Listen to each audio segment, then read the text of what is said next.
in this time of everyone stuck inside and nobody can go anywhere, I don't have anyone to do podcasts with, and so I ran out of my backlog. And so luckily I have my wife. Oh, no. Dang it. I was wondering where you were going with all of this. But anyways, so we've kind of talked about it. It's part of like, I don't know, we've agreed that like, hey, if there's no guests or whatever, then like we'll talk about stuff on the podcast and just have episodes. So welcome to, you know, married life and you know, the things that are required of your spouse or whatever, like dishes and cooking and laundry and doing podcasts together. Yeah. But anyways, you brought up the topic of basically like privileged rich kids. And so that extends to other things that I've been thinking about, and it connects to the rest of society. And we talked about it last night. So Yeah. I guess you start with the whole, like, what sparked your idea into talking, or like us talking about this on the podcast? Backstory. So I've recently really loved listening to what's called commentary YouTubers. Mm-hmm. Long story short, they review like other videos, either TikToks or Dr. Phil shows, whatever, and just commentate on them. Yep. I actually really enjoy them. Mm-hmm. I don't always agree with a lot of them, but I've come across a few. And so just before recording, we watched a little bit of a few episodes from one YouTuber. And I don't know, whenever I first got introduced to this kind of genre, if you will, it really kind of opened my eyes to kind of the society that we have developed into. And a lot of it does focus around privilege in a way. But I don't know. I know, like, at least with our parents, they're always like, oh, like these young kids, they think they're so privileged and this and that. Like, you guys just don't understand. And it's like, as I get older, I start to understand it. I'm like, ugh, yeah. Well, there's a balance. And so that's kind of that's the distinction though. Okay. So the videos that we just watched, it was like some 16-year-olds complaining about like not getting the right Lamborghini, or like G-Wagon. This other girl, wants a like $230,000 car. And she ended up getting two of them. Yeah. Because mom let her, because her mom felt bad that she's not always there. Right. And that extends to a bigger problem. Right. But we've also kind of talked about how other commentary, a sort of different form of privilege, is where like different people were sending threats to Adam Driver because Rise of Skywalker sucked. And that's and or sending threats to the girl who played Rose in The Last Jedi for like apparently ruining the movie, even though they're actors and they're just doing their job. Right. And I mean, those are just the two that we're more aware of. I'm sure there's a lot of other actors that get a lot of backlash from fans where it's like, oh, how dare you like do this or whatnot. And I know we kind of had touched on that either yesterday or even before, how you'll have tons of people that will say like, oh, well, screw you, Adam Driver, for like how everything ended. And if y'all have seen the movie by now, you know how it ended. But you'll have people that were counteract saying like, well, you have like Tom Holland who's constantly fighting for Spider-Man and like, look at him, like kind of stuff. And it's like, Yes and no. I think a lot of this kind of stemmed from, yes, referring to Adam Driver, and the backlash from that. But then you had the other side of it where you had like the people that spoke out against like the Sonic movie. When it first aired, everybody was like, this is awful. Yeah. Who greenlighted the animation for this? And but that actually turned out good for the company. Right. So I don't know. It's just really interesting. And that's why like I wanted to kind of talk about it, because like there's kind of different shades of privilege I've found, where it's like you have the rich spoiled kids who are privileged and mom and dad are able to give them anything that they want. But then you have the fan privilege of being like, this isn't my fantasy, so like this is wrong, if you will. Yeah. And then you have the good side and the bad side to each one. Right. And I guess we can I think we should start with the fan privilege. Or should we start with the... Actually, yeah. Let's do the rich kid privilege, because that one's a little bit more like easy to nail down. Yeah. And what we were talking about last night. And this is probably going to be a sentence that I say often and have said often, but like, check your privilege. So like with the rich kids complaining that, oh, I need a expensive car. While, I mean, here's the distinction that I'm going to make. And so I'm going to defend the rich kid for a sec. If the rich kid, their only experience is receiving everything that they want, then this one time not receiving what they want is suffering to them. Right. It's real suffering to them.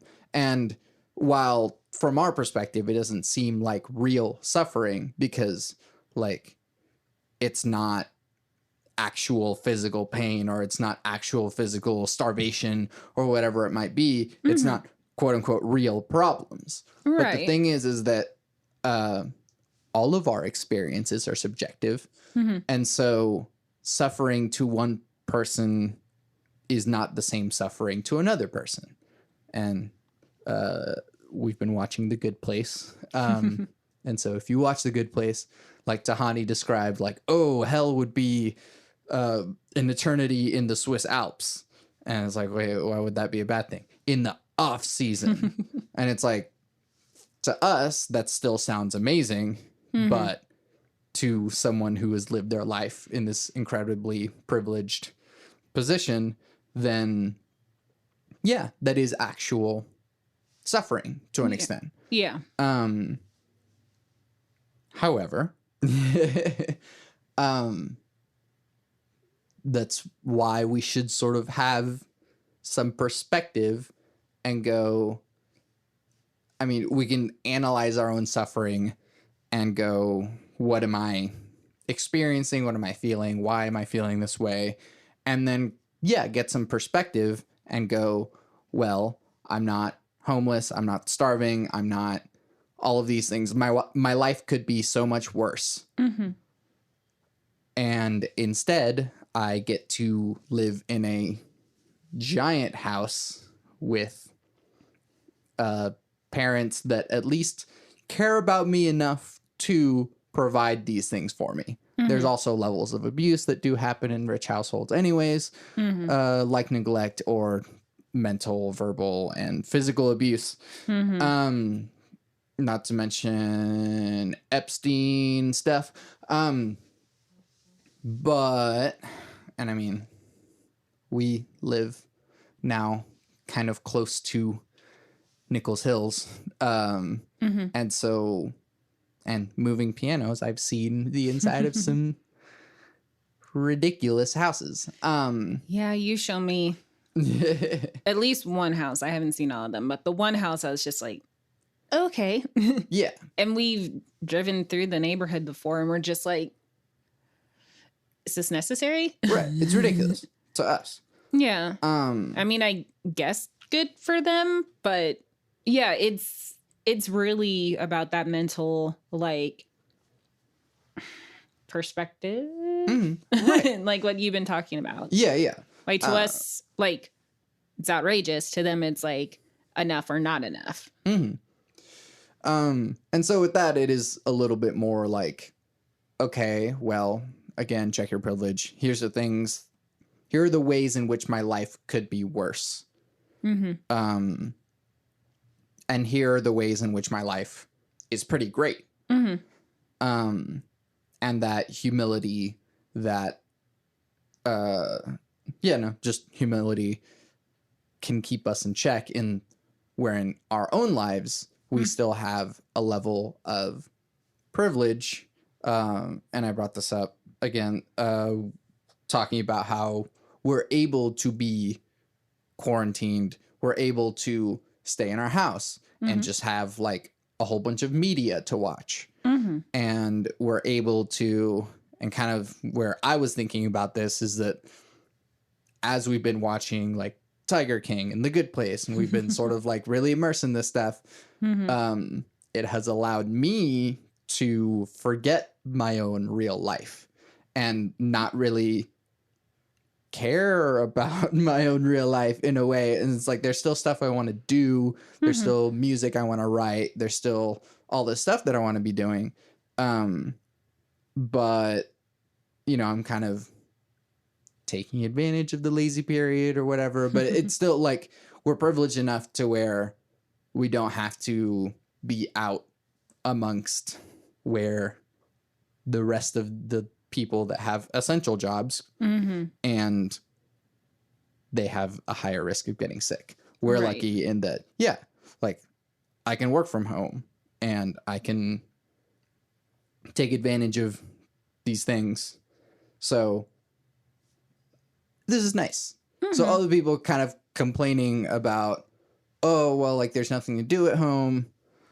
I mean, yeah, but like there's usually something to do. Yeah, there's so much that you can do. You can use this time to improve yourself as a human being. Right. Or, you know, YouTube is free if you have the internet. And so you can, like, there's so much you can get. And I've mentioned this on the podcast before. You can essentially get like an unofficial bachelor's degree just through YouTube, just through like learning all this stuff. Because, I mean, you have a bachelor's, I have a bachelor's. All the stuff that we learned in school, you can find on YouTube. Right. Like, just because you didn't buy the same books or have the same teachers, like, oh, okay, you need to learn about the history of Europe from 1700 to today.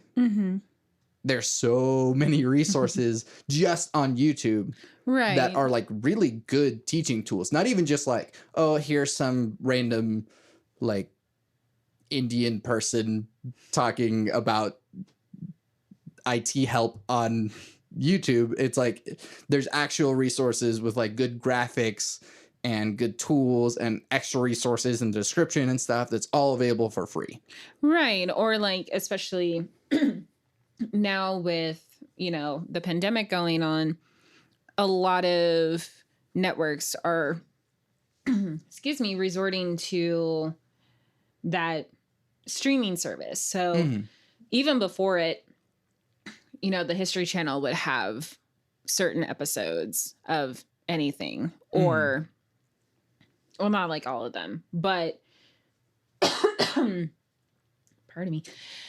I know probably like Hulu or Netflix, Disney Plus, they all have something now that's for education.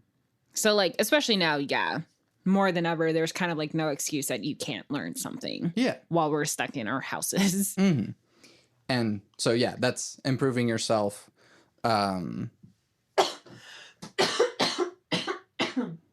That's improving yourself, sure, mentally, but you can also improve yourself physically. You can work out from home. You don't have to have a gym. You can do push-ups. You can do pull-ups. You can do sit-ups.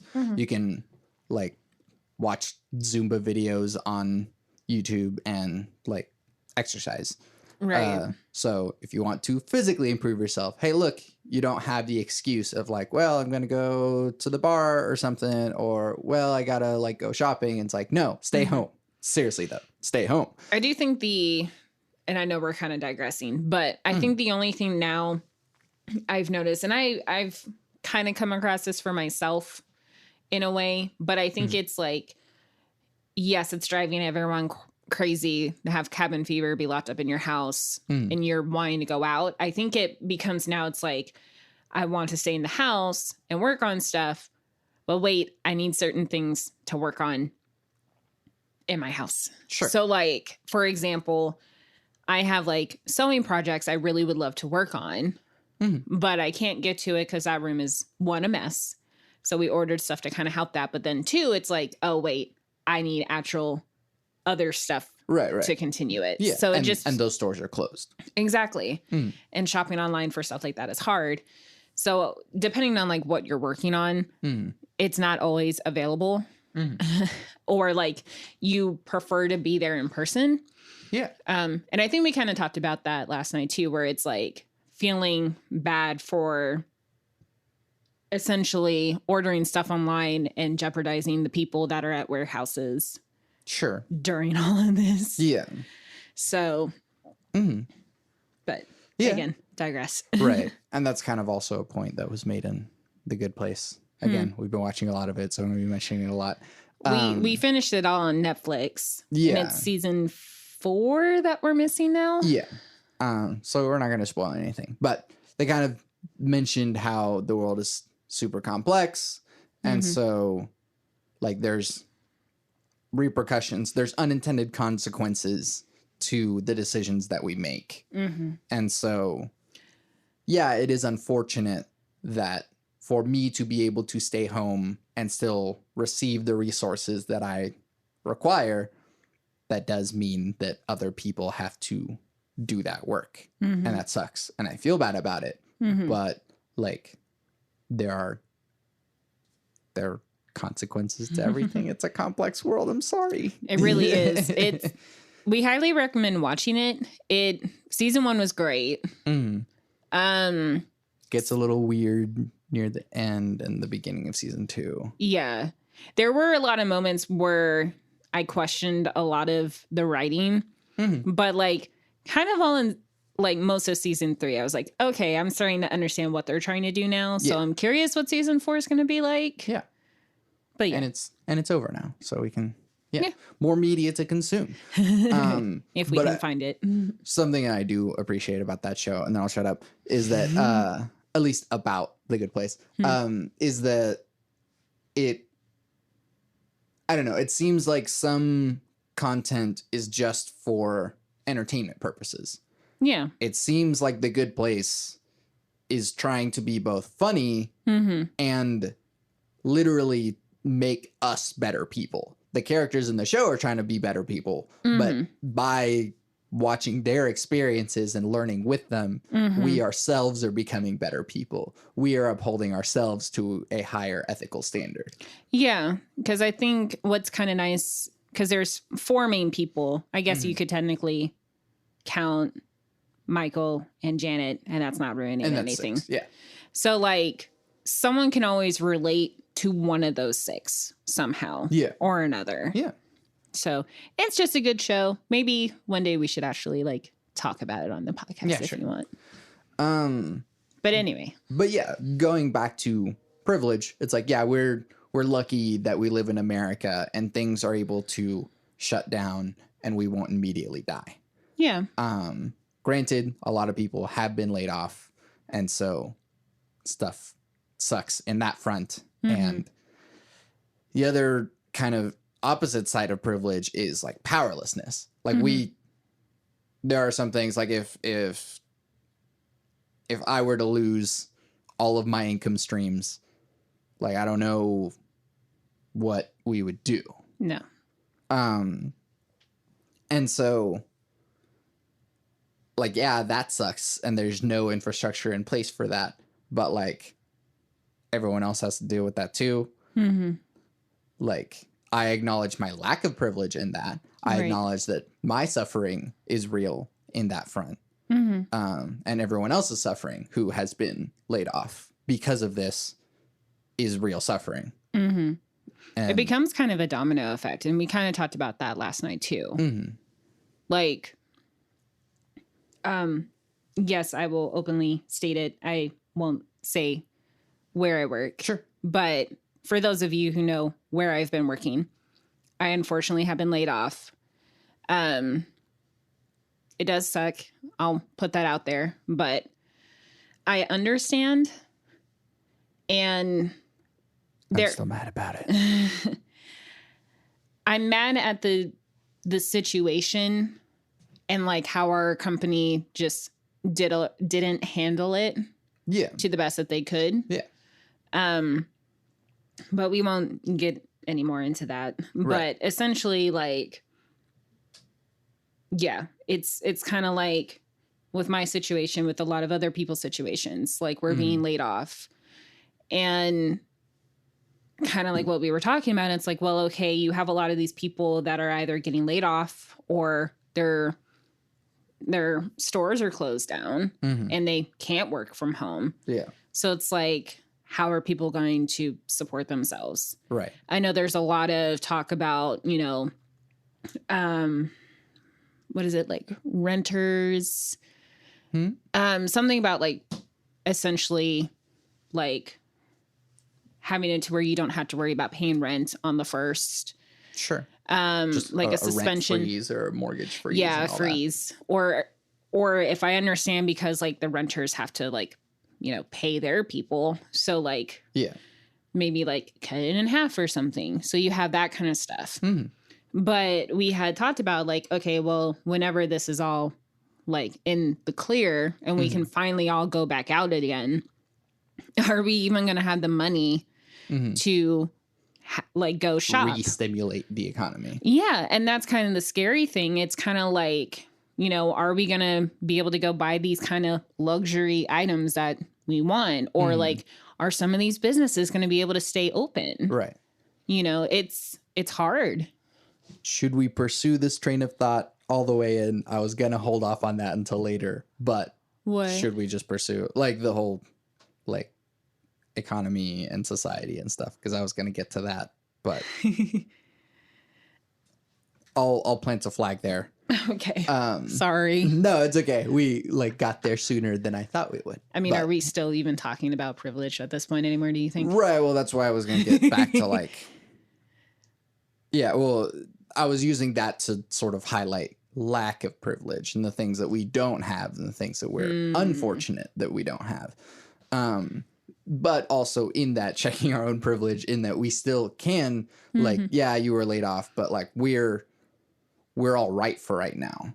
Yes. It sucks, but like had a good cry. Yeah. had the phases, if you will. Yeah. But I mean, we're all okay. Yeah. We're both okay. But if so check back in with us in like a month. Yeah. And then it's like, yeah, you can send us money if you want. But please don't if you like need it. Yeah, exactly. And that's the other thing. It's like we're fine. We're good for right now. But I mean, we're lucky in that we can be good for a little while. Yeah. And so even in some of the worst things happening, we can still be all right. And that's a privilege in itself. And we acknowledge that. So we're lucky in that. Versus the people who live very close to us over here, some streets over in Nichols Hills, they probably aren't feeling the effects of it at all. I mean, some of them are because there are people who make very terrible financial decisions and decide like, oh, I'm just going to get a huge mortgage and live in a huge house, even though I can't really afford it. Right. And so as soon as they get laid off from their job, that indicates that they shouldn't have been living in this giant ass house, then they're like, oh crap, maybe I shouldn't have been flexing to live a lifestyle that I, live within your means is a condescending thing that rich people say to poor people. But then it's also what people who think they're rich also say to poor people. And then they realize that they are also not living within their means. Well, I just had a thought because that just kind of made me think about it. It's like, I don't know what's going to happen to like the people like over there in Nichols Hills, for example. It's like, sure, maybe they're fine for right now and they can still keep up with their mortgage and everything. But say like this still goes on for like another 6 months, if not longer. Eventually that money's going to run out because they don't have their income. Right. And then say they're like, oh man, I need to do something. I need to try and sell stuff. Or like my house is going to get foreclosed at some point. Right. No one's going to buy that house because no one can afford it. Right, exactly. So they're literally stuck with this house. Yeah. And that's the other kind of backwards thing is that we almost have like a counter perspective in that we don't understand the complexity of the problems. As Biggie said it, mo money, mo problems.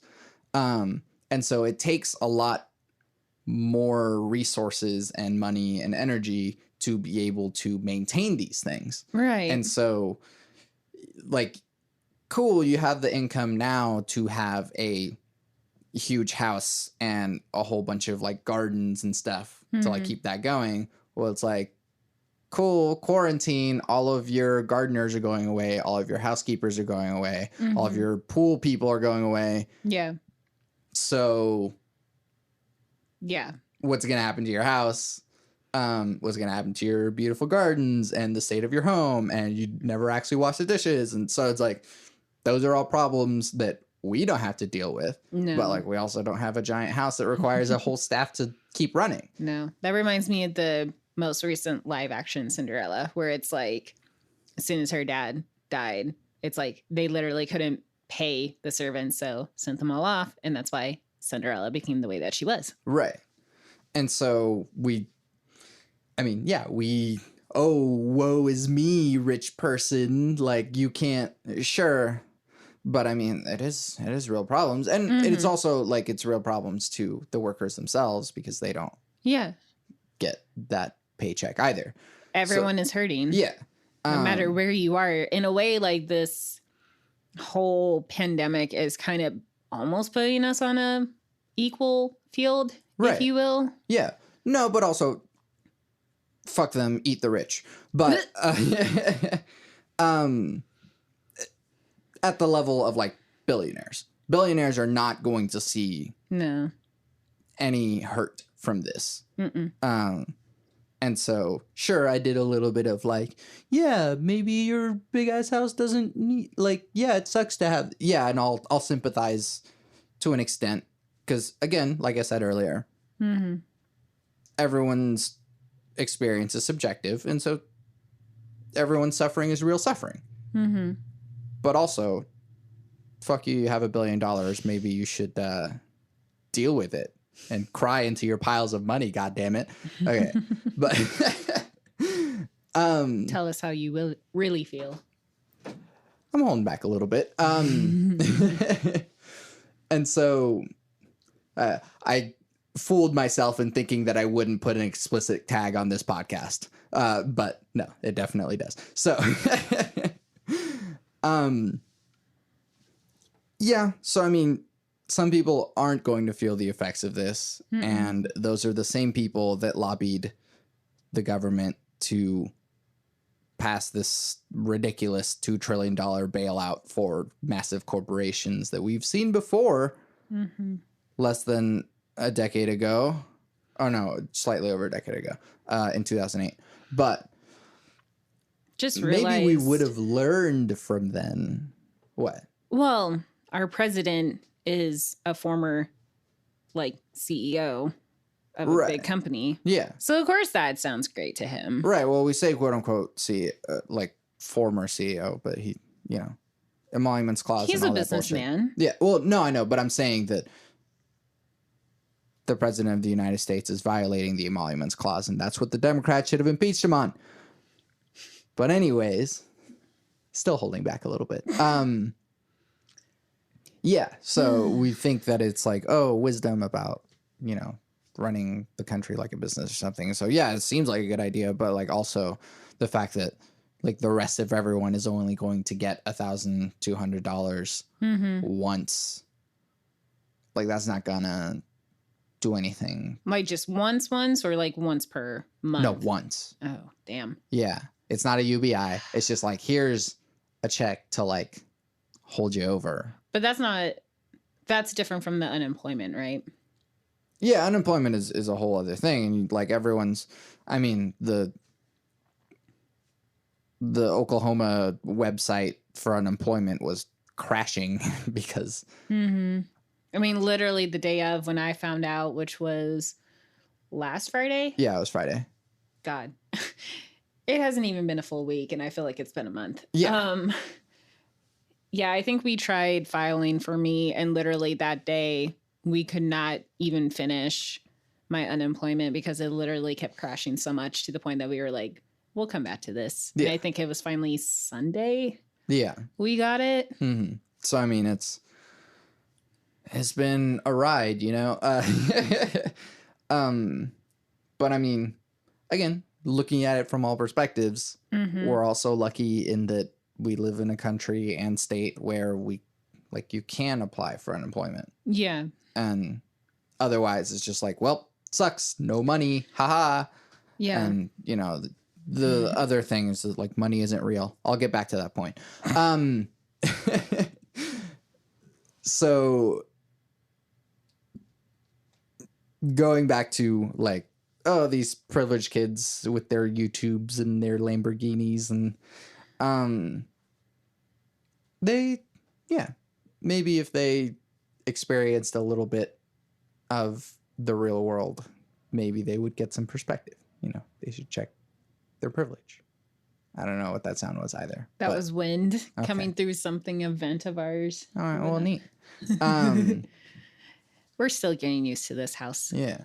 Okay, so going on to fan privilege and how people feel entitled to receiving things from media, even though you're making a face like you're about to say something. So go ahead. Well, I was kind of hoping you would touch on it, and maybe we're like stretching out that part of privilege. Okay, this is my podcast. Is it?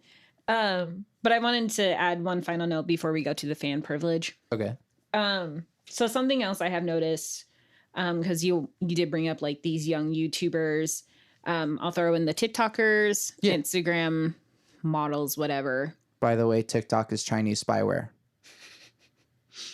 Just letting you know, like, government officials have been told not to get TikTok on their phones because it's spyware. Tight. Yeah. I don't have it. You don't have it. We're fine. No, just I understand, you know, as time goes on, like phases. Yeah. I don't know what you want to call it. But obviously entertainment was different than it was like 10 years ago, 20 years ago for that. Yeah. Or like turn of the century. And while we were looking at the different generations last night, you were saying like this most recent one is kind of like an I generation in a way where it's like you and I. Gen Z is the I gen. Yeah. We kind of live, or we at least kind of grew up where we didn't have like an iPhone in our hands 24/7. Like we actually went outside and played and got dirty and all that kind of stuff. And then, you know, like I'm a millennial according to the timeline. You're the generation right after me. Somehow. I think that's still really weird how they decided. It's not like officially, like there's no official thing because. So you may or may not be a millennial. Yeah, we'll just say that. I identify as a millennial. I don't care. Right. But like age isn't real.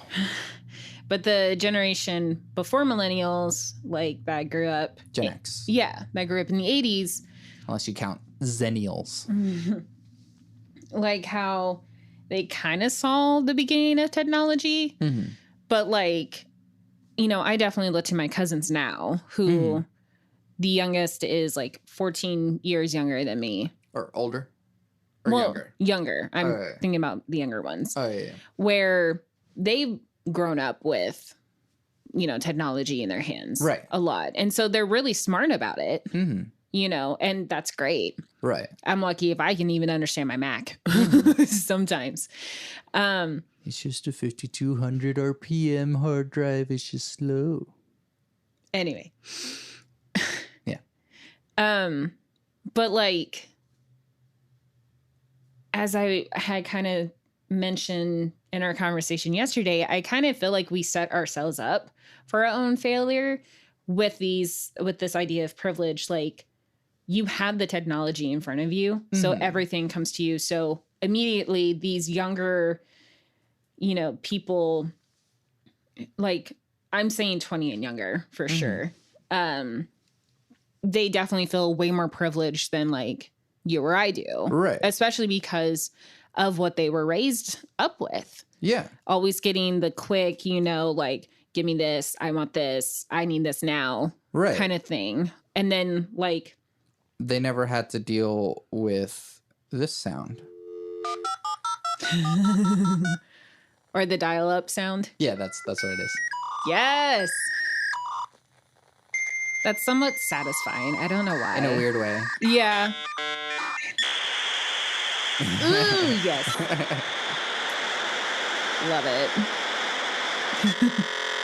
Ooh. I never got that far. Anyways. Or like the whole like, hey, get off the internet. I need to use the telephone. Yeah, exactly. Like, kids nowadays will never understand that. Ever. Old man shakes fists at cloud. Right. So, I mean, like, we already set up that privilege for a lot of these kids. And then the instant, like, oh my God, you're a TikTok model or like this or that, because like these young kids that are already becoming, you know, billionaires just through these apps and whatnot. Millionaires. Let's not give them the B yet. Well, they have billions of followers. Certain ones do. I don't think anyone's in the billions except for like. I think there is one TikTok girl that does, but she's actually trying to promote stuff. Okay, well, there's Charlie no hope for us. Something. I'm not a TikTok person, but like she actually tries to promote good stuff. But then like you have like the e-boys and the e-girls, and it's just like, ugh, like why? So I don't know. There's pros and cons to it. Like, right. I think how you use it for one thing, but then like the attitude behind it. Yeah. Like, I'm not bashing anyone who does have like a TikTok or I am. or anything, because some of it's for fun. Because we do have friends that have it, and they like do what you like. Yes, and they do, you know, fun cosplay stuff on there, and that's fine. And I think really that's good. fine. It's yeah, really good. What they do is really good. Yeah, but then like I see again the kids that are like younger than 20 that are getting all these deals for doing like really questionable stuff. I'm like, why? Yeah.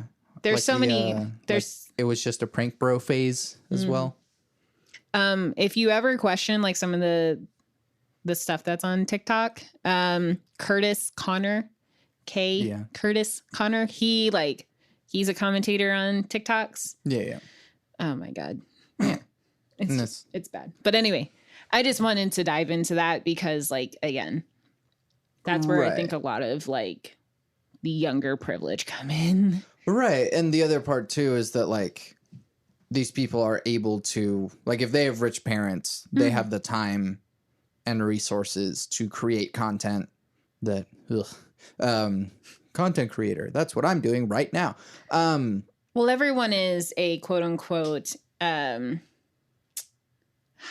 oh my God, I just lost it. What? Not entertainer. Influencer. Thank you. Yeah. I was like, it starts. Yeah. Continue. Yeah. Don't look to me to be an influencer, man. I just said, like what you like. But people are able to reach these points because they have the time to do that. Yeah. And futz with the algorithm and be like, hey, if I try this, if I play with a baby tiger on camera or something, that'll get a lot of hits. Hey, the other show that we've been watching. Oh, don't even get me started with half that stuff on that. Yeah. Oh my God. But like, there are things that people can do to like generate more hits. And like there's a privilege in that because sometimes people get lucky, or sometimes people are able to like have bots swarm the thing and people also pay pump for the bots. numbers. Yeah, exactly. So I mean, there's also that. So nothing is real, everything is a lie. Is that the last point on privileged rich kids for the TikTokers moment? and I YouTube mean, and all that junk? I could talk Yeah, about yeah. like all sorts of like social media crap because like I went down a rabbit hole for Yeah, yeah. like a while, Yeah. and I'm just like, "Ugh." But Anyway, let's get into the fan fan privilege. privilege. Because yeah, I've been devoted to this thing for a long time. Therefore, you owe me this. Yep, And that's just not. that's It's not just okay. not true. Yeah. Well, so I mean, okay, like we mentioned, Adam Driver getting death threats because Rise of Skywalker sucks. Not only him, his wife and his newborn kids. kid were Yeah. getting threats. Yeah. Because he is an actor who is literally doing his job of what directors, producers, and screenwriters told him to do. Yeah. Have you met this man? Have you heard his stories about stuff? Leave him alone. Yeah, but Leave all of his them alone. entire universe doesn't exist to me. All that he is a piece of media to me, and I must abuse him because he did not media correctly to me. I think, what was it? It was in a video. Oh, kind of goes back a little bit. But so Jake Paul, forget this guy. But there was a video where he leaked his address. A whole bunch of like people swarmed the house, including these kids. There was literally mom caught on camera, or like you heard her say like, you owe it to these kids. They made you famous. Like you should like talk to them or be like hang out with them or something because of them. You're famous. And I'm like, okay, sure. In a way, someone becomes famous because of like the fans or whatnot. Yeah. But I guess at the end of the day, like sometimes I feel like no one owes anyone anything. Yeah. Someone made a thing. Other people watched it. Yeah. Because of that, that someone gets money through ad revenue. Cool. Yeah. Like, you're the one who watched it. Yeah. You didn't give him money unless you did. And then it's like, well, cool. You got the thing that you paid me money for. Yeah. That's it. That's the transaction. That's what we agreed to. Right. So, I mean, you go to the car mechanic and say, this thing is broken. Fix the thing. You pay them and they fix the thing. That's it. There's nothing else there. Sure. You can put more there and be like, hey, this guy like did the work really good. Go to that guy. Yeah. But otherwise, like, there's not anything else really expected. So it's not like, oh, you owe it to these kids. They made you famous. It's like, no, you watched it. That's what I gave you. Yeah. Or like. Same with music. Yeah. Same with art. Same with everything else. It's not. And then there's the other like counter theory of like analyzing who the art belongs to, which is like as soon as it's put out, it no longer belongs to the artist. Right.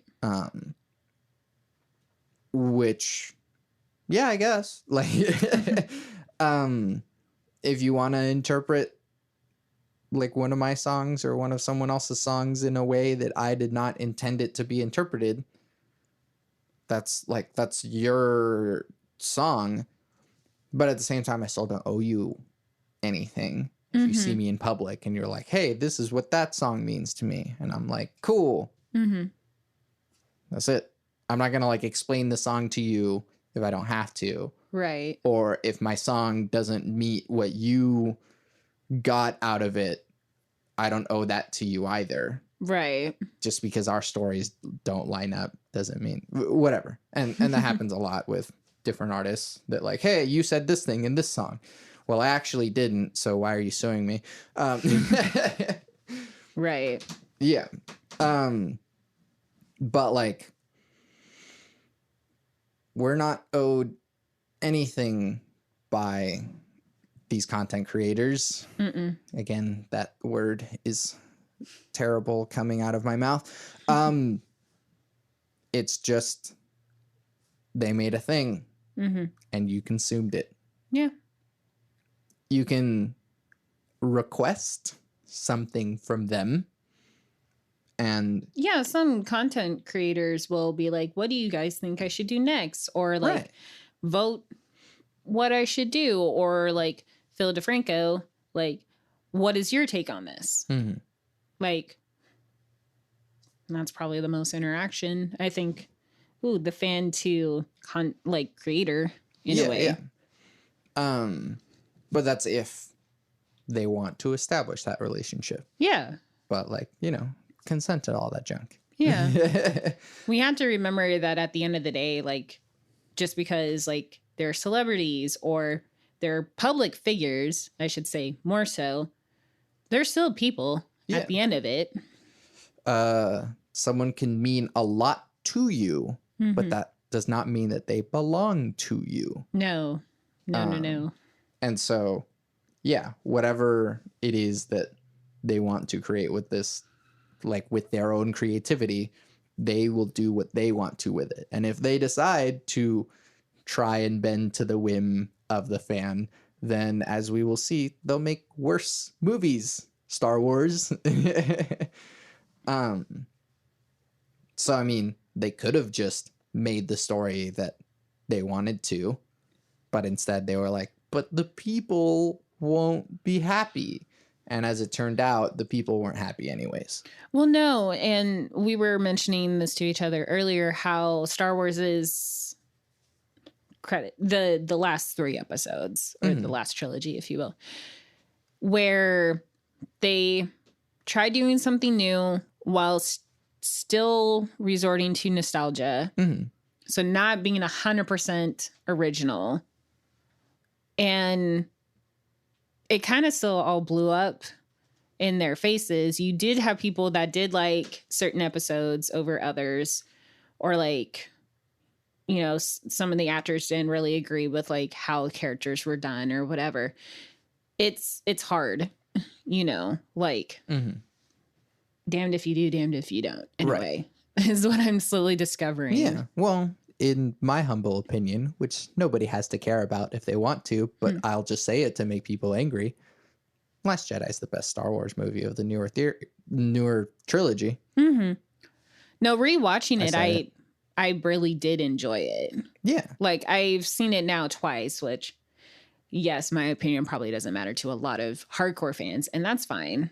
Like, yeah, but but I think there were a lot of really good elements that were there. Casino stuff is garbage. Everyone knows that, but you know. Yeah, that was just the only awkward part. But other than that, it made sense. And, you know, for probably a good week or two after Rise of Skywalker, you know, like, we looked into stuff. Megan and I looked into stuff. We've had discussions. It's out there that there could have been an alternate movie altogether, and that made way more sense. Yeah. But they didn't do it. Yeah. Because either fan servicing or fans just complained about it enough that they were like, no, we want to go this route, or just creative differences. There's a lot out there. Right.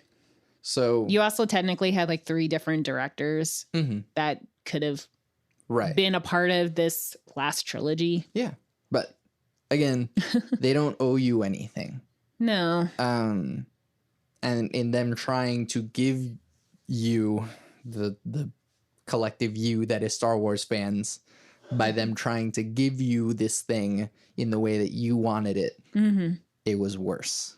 I mean, Star Wars fans, I know, will never be truly happy because, like, I get it. They're always going to say episodes 4 through 6 are the best because they came out first. Granted, it set the bar. I get it. We wanted prequels to understand, you know, a villain backstory. I love a good villain, like, origin story. Joker was great. Yeah. Whether you believe that was the actual Joker or not, that's a debate. It's outside the universe. Right. But the whole, we had the fantasy with the original 3. We had the more political side with the prequels, and then and racist. Don't forget, it was racist. The prequels. They were? Watto was a caricature of this weird Italian man, and then all of the other aliens were just kind of shoo-ins for different races. Because that's right. Yeah. But you know, I'm still kind of new ruining things.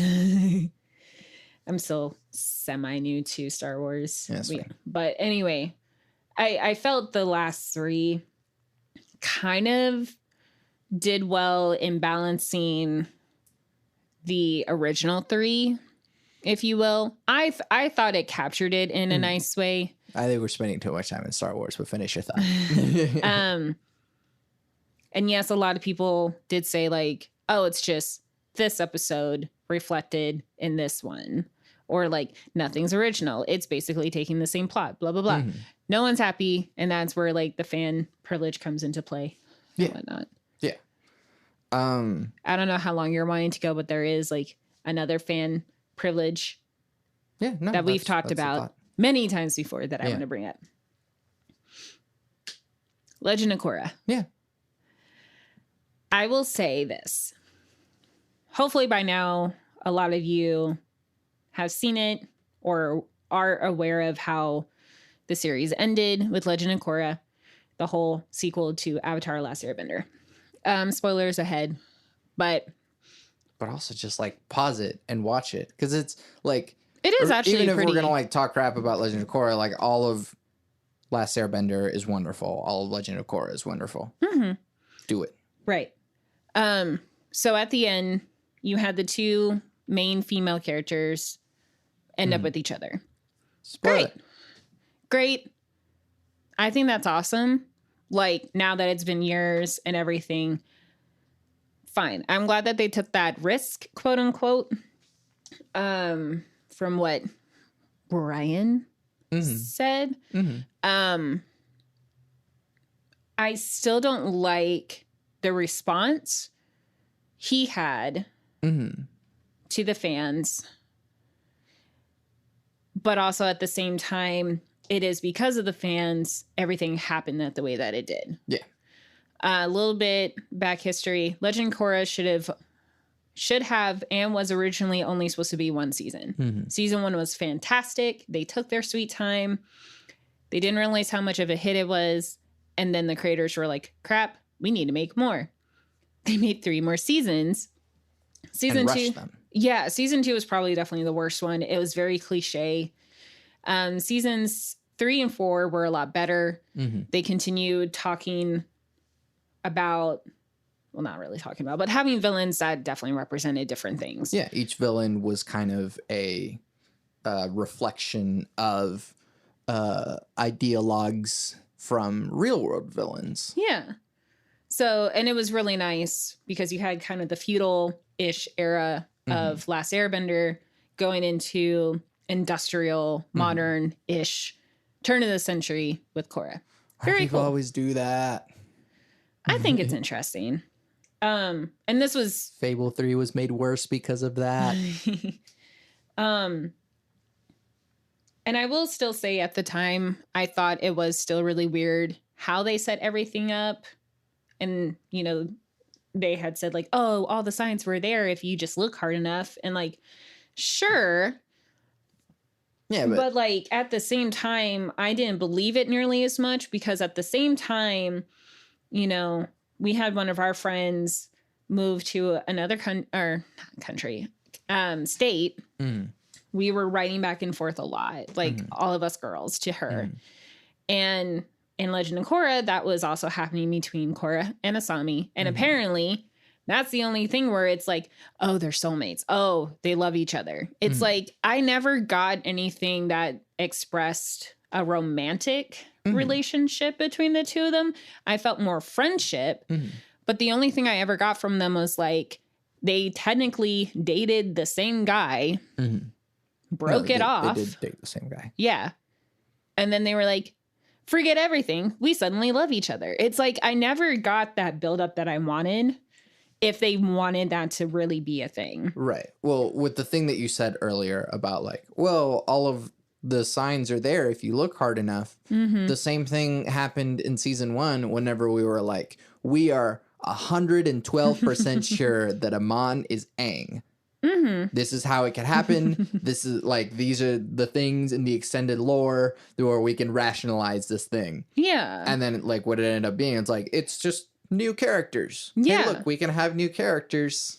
No, and I'm glad that it ended up being a new character. Like, again, my mentality of where I was when this all came out is far different than where I am now. And we've talked about this where I understand why Mike and Brian didn't want to resort to nostalgia with this new series. They wanted it to be its own thing without resorting to the other characters. We only really saw Katara as an old lady. Obviously, Aang was dead in order for Korra to be alive. Lots of flashbacks. Yeah, we got those. And we didn't really Sokka. get...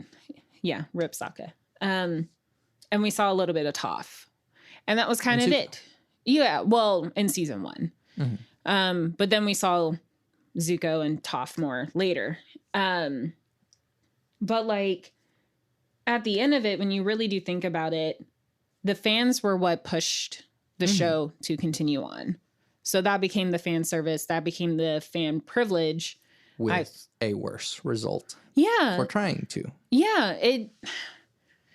And this kind of bleeds into another series that same animation studio does, Voltron, which you and I were pretty heavily involved into the series for... First 3 seasons, I think? Yeah, somewhere around there. And it just became hot garbage and we just, yeah. Well, it almost seemed like the plot just didn't know where it was going anymore. And by now, we're kind of used to seeing a lot of fans like taking certain characters and just like being obnoxiously loud about a couple. And I get it. Ship whoever you want.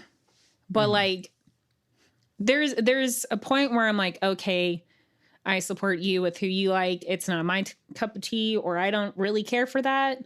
But like when it's constantly rubbed in my face a lot, or just like taken so much that literally even the animators purposely made sure to keep the characters away from each other, that's when I'm like, you're going too far. That's so a big one in Voltron was Keith and Lance. Fine, whatever.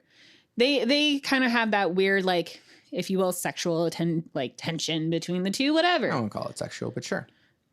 That's what a lot of people will say.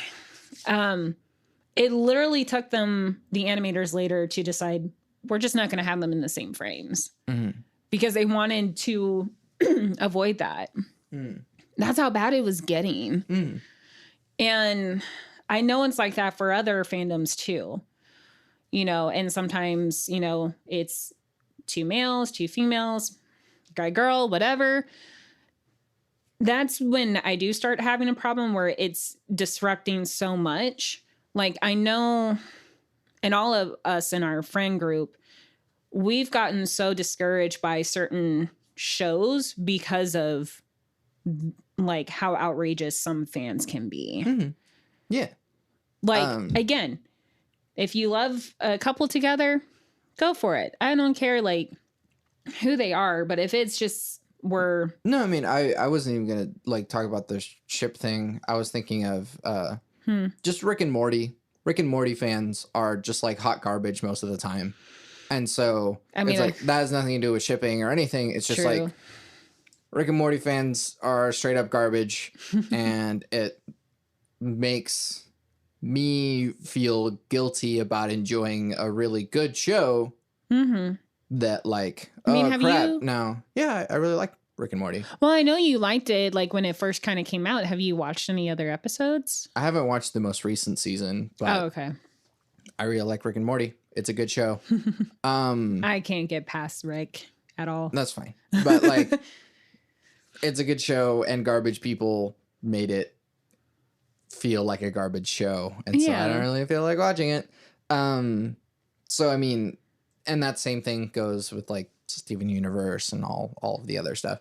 I'm completely lost with Steven Universe. Yeah. Like, I think that was also another example where like the fans were just getting so crazy that it was just like, okay, like please calm down. Like we may eventually get to that, or like it's just getting too much. And like I understand these creators want to give something to the people that make them happy. Because yes, it is a cycle, that whole like because of them it makes you popular or makes you famous or rich, whatever. It's all a cycle. We kind of end up needing each other. But I think it needs to become a balance of where it's like you respect the creators, but also the creators need to learn, don't lose sight of like what your original intent was. Don't cave in necessarily to fan privilege, fan service. But at the same time, and I can say this for like, say Marvel, for example, again, with like the Tom Holland thing, like a lot of people wanted to keep him around for Spider-Man because let's face facts, he is probably one of the best ones that we've had. Yes. Live action. He has so much heart and soul for the character that he's put so much effort into it, and he wants to keep doing it. And I think that's fantastic. And he's fought for it.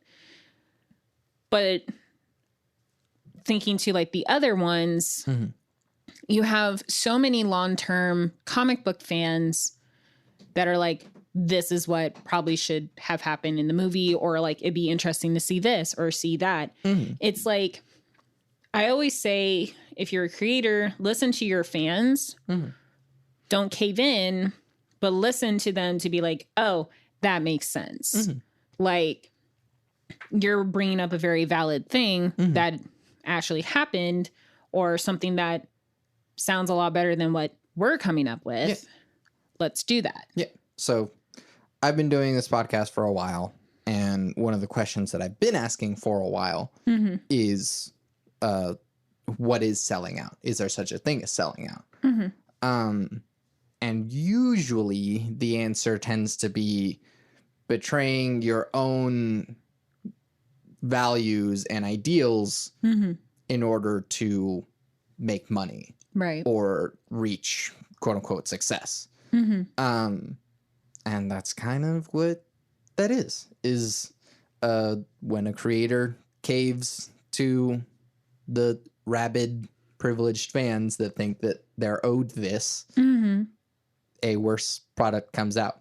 Right. A perfect example of someone who did not do that, Alex Hirsch. Yeah. Gravity Falls is a perfect, wonderful entity, and it was exactly what it needed to be, and leave it there because it's great.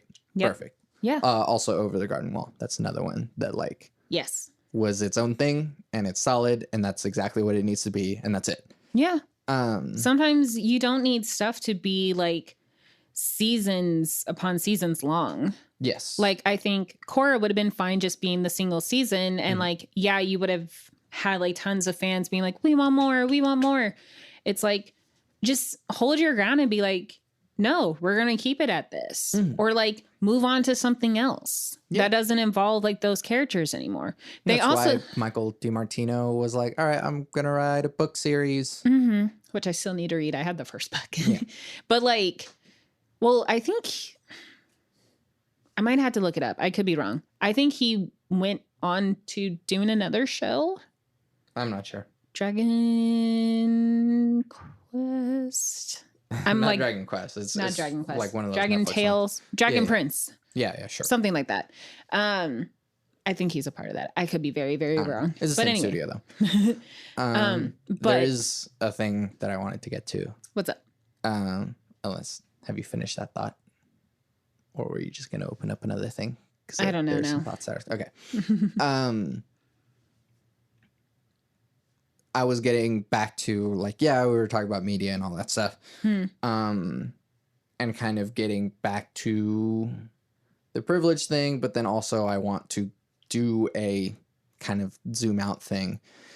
I had a little bit of this with my podcast with Dylan when we talked about Andrew Yang, but I think that kind of zooming out a bit more to what our culture is in America is that we worship the individual, the Ubermensch, as I described it, or as Nisha described it, that, and then all of the like objectivist Randian type stuff, with like, hey, the individual is the super person and they are the ones that are going to pull us out of this thing. It's why we love watching superhero movies. It's why we get so engrossed in these shows and engrossed with these characters. And it's a reflection of our society that instead of coming together as a community, we put all of our hopes into a Ubermensch, a Superman to help us. A beacon, if you will. Yeah. And that's just not. So, I mean, first I need to back that up and say, okay, well, cool. We worship superheroes. Yeah.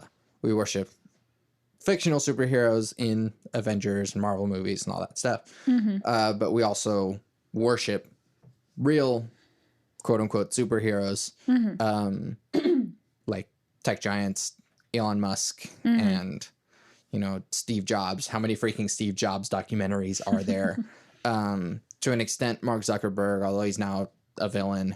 And the guy who played Mark Zuckerberg became a villain in a superhero movie. So, it's very true. And so Sorry, also not a great villain. What? I think he was a great villain. He just wasn't a great Lex Luthor. No, he was basically Joker. Yeah, and that's fine. But I think that villain was very interesting. Yeah, just not Lex Luthor. It just wasn't Lex Luthor. But regardless, we worship these superheroes in real life, and like to some extent, you know, Bill Gates, but then also like Donald Trump. I don't, and you don't worship Donald Trump. No. But there are many people who do worship Donald Trump and say God put Donald Trump in the presidency so that he could save us all from the gays, and all that junk. And so we do kind of, we're not going to do it ourselves because there's this Superman that's going to come in and save us all. Right. And he's going to give us the money that we need. He's going to stop all of the villains in China and like to solve all of our problems. Right. But if you look at the difference in content with like Japan, oh man, I can't remember who it was that did a video. It might have been Wisecrack. But they talked about how like Japan has this propaganda about like everyone work together so that we can make the world a better place. And if you watch a lot of anime, that's the core message in anime. If you watch My Hero, it's like, hey, yeah, I myself am a superhero, but all of these superheroes with different powers and abilities are coming together to make the world a better place. And we can all defeat the villains rather than I myself am the great person and I will defeat everyone. Everyone else just back off because I got this. Right. And that's kind of what happened with All Might. But then, like, there are problems with that anyways. Right. Well, it becomes the whole, like, well, who's their superhero? Who's someone will help them with all their problems? Right. And so what it comes down to is like, hey, if we all come together as a community, we all can progress. Right. And so that creates a different culture in Japan, and in China has a similar thing where it's all a monoculture, and everyone, like, we can see this in the response to the coronavirus. Japan and China have been able to reduce greatly the number of cases and the number of deaths. One, because they have slightly more powerful. China has a more powerful government because they are able to just be an authoritarian and be like, everyone go home or else. Right. If the U.S. government were to do that, there would be armed revolution from all of the apocalypse preparers who have all of their stocks of ammunition. Well, and kind of getting slightly political in a way, like, it does work over, like, in Japan or in China because, like, yes, how everything is run there, the people will do what they're told to do to an extent, obviously. Whereas here, Americans definitely like to push the buttons or poke the bear as much as you can. So, like, now we're finally being told, like, hey, like, what, we have a curfew here now where it's like you must be home by like 11 or like inside by 11, or like we're just now also getting told, like, if you fake cough in someone, like, you're gonna be charged for terrorism. Yeah, like, we're just, it is terrorism. Yeah, we're just now getting that many months later. Yeah, but like, how dare they step on my First Amendment rights? Yeah, that's like the thing. It's kind of like here in America, it's like a lot of, like, we have these certain things, and as soon as, like, it's kind of being taken away from us, we start rebelling against it. Yeah. But, like, we have too much pride, a little bit of everything in American exceptionalism, the belief that America is unlike anything else and we will prevail and we will be greater than anything else. But also racism. Play BioShock Infinite.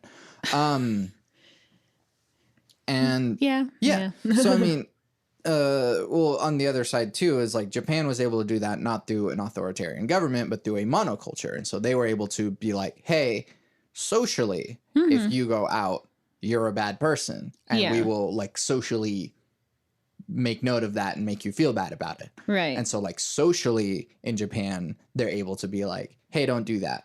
Well, like, I feel like we could do that even here in America, but, like, no one cares. Well, exactly. That's the thing. It's like, was it your teacher or one of your friends where they were saying, like, I used to, like, say under my breath, like, wash your hands, but now it's like he will be like, freaking wash your hands in the bathroom, like a public bathroom. It's like, I feel like we could still try that and just be like, hey, freaking wash your hands, you're in the bathroom, or you just use the bathroom. Yeah, you're gonna spread this shit. Well, yeah, but, like, said person you, like, quote unquote yelled at, they'll be like, you can't tell me what to do. Right.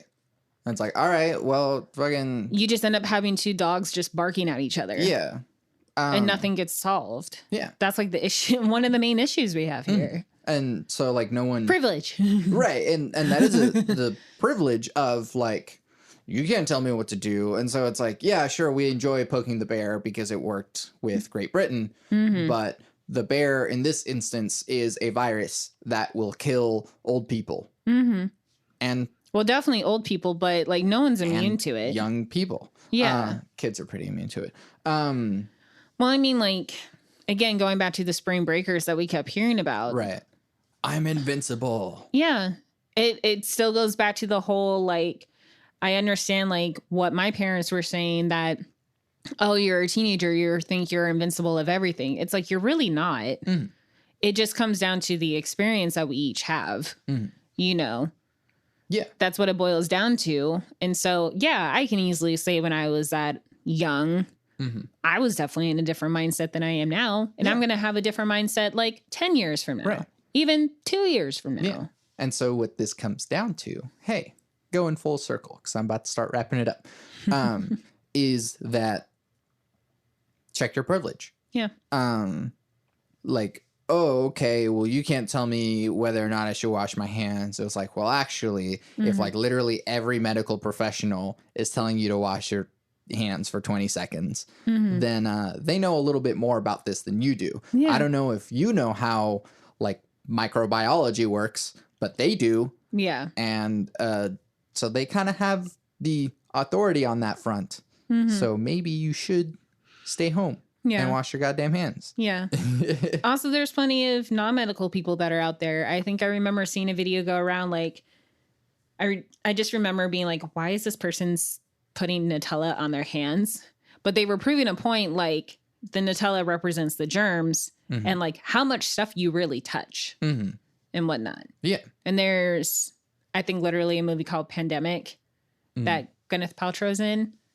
And it talks about the spread of stuff. Okay. Well, yeah. I saw one where a guy talked about like, imagine that everything is covered in glitter. Yeah. Yeah. And if that glitter is on your hands still, then it's still there.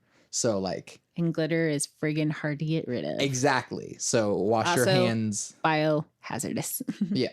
Yeah. Those poor fish. Yep. That we eat. Yeah. So, I mean. Full circle. Yeah. Just think you have glitter on your hands and then try and get that freaking glitter off. But I mean, yeah. These people know a little bit more about this than you do.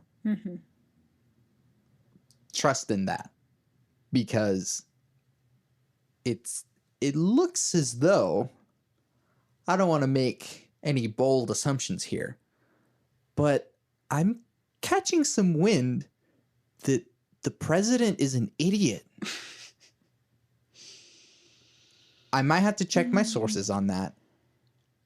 But maybe if I, relook at the evidence and have this hypothesis as maybe the president is an idiot, I think the evidence might line up to prove that to be true.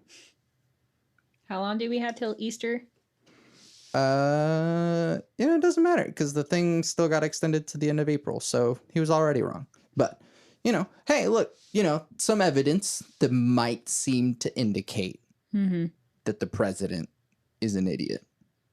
He's literally the kid that you knew in school that had a presentation and didn't prepare for it until literally 20 minutes before class. Yeah. That's what he is. But the kid is funny and he'll get away with it. Funny enough. Right. But to that's most people, not everyone. Right. Yeah, no. I mean, I'll concede Donald Trump is pretty hilarious at times. I won't even say that. Yeah. No, I mean, there's some funny shit. And regardless of if this is a point that Joe Rogan makes, but he says some funny shit. And yeah, you don't have to agree with it because I'll still laugh. But I mean, yeah, we live in the worst simulation. It's great. It's awful. Yeah. So I mean, all right, to wrap up the thing that I've been saying this whole time, check your privilege, if I can say that sentence correctly. Be a little humble. Put yourself in other people's shoes. Yeah, be kind. We're all going through this together. This pandemic doesn't care your age, your status, anything. Yeah. If you can't breathe, you will not live. Yeah. Just be a gosh dang human and take care of yourself. Yeah. And take care of others by taking care of yourself. Love thy neighbor the way that you want them to love you. Yeah. I butchered that verse. That's fine. We all know what it means. Yeah. Thank you for doing this with me. Of course. My wife. Where can people find you and your things? You can find me primarily on Instagram. I don't have a lot up right now, but times have changed. Maybe stuff will start showing up on there. So you can find me at SableAnn_creations on Instagram, or you can find anything of mine at sableann.com. Yep. And yeah. Cool. Yeah. She does cool art stuff, and hopefully newer cool art stuff will start to happen. Hopefully. We got some ideas. Yeah. And again, thank you for doing this with me. I love you. I love you. Where can we find you? Yeah. All right. Well, I'm Santiago Ramones. I'm Sable. You can find everything that I do on my website, santiagoramones.com. I make music. There is all of my composer stuff, which you can actually go like santiagoramones.com/machinations to see some of that cool stuff. Or just if you go /music, then there's like all of the everything, including the stuff that's on my SoundCloud, which is more like electronic composery type stuff. And then there's my singer-songwriter stuff that's on Bandcamp, and the stuff that I do with Power Cycle. I recently did a live stream where basically I did 30 minutes of improvisation in making music, which ended up just being some drums and a bass line. And then that was sent to Jonathan, a member of Power Cycle, and he is going to do a stream, and he will make stuff for 30 minutes, and then that will be sent to Breck, and then he will make stuff for 30 minutes on top of that. And then we'll do that cycle one more time, and look, hey, we can do remote collaboration without having to see each other and spread the virus, because, hey, look at all the stuff that we talked about earlier. And yeah, you can find all of the Power Cycle stuff like at Power Cycle Music on the social medias, or infinitonemusic.com/powercycle.